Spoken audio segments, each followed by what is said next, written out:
When you talk about those bad actors, the Minister Miller referred to these as well. He called them unscrupulous institutions, referring to them as sort of diploma puppy mills. How would you describe these institutions, and how rampant are they in BC? Well, we have, several hundred, well over 250 private post-secondaries here in British Columbia.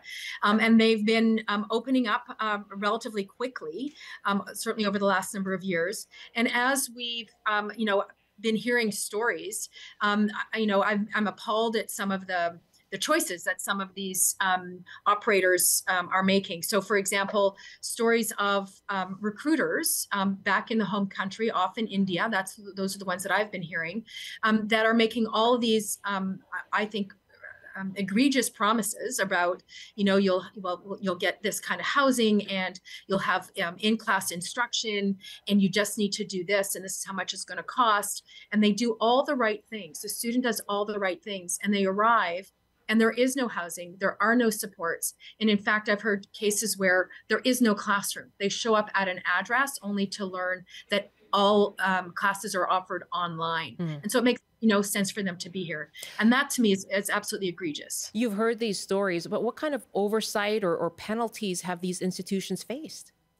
So one of the challenges we have is that when we hear these stories, we've asked people to identify the institution so that we could take action. And they're reluctant to do so because then they worry that it's going to affect their status here in Canada. So their family spent all of this money to get here. And then if they complain, the risk of their education, the risk of their visa, losing their visa is too much for them. And so it becomes really challenging for us to take any action. And so that's the work that we've been doing over the last number of months, is to really bring some changes to that system so that there's more oversight on our part as a government, but also that we are working together with the federal government to make sure that the student visas are applied appropriately, where there's better accountability. And so we're going to be requiring much more accountability by these private institutions.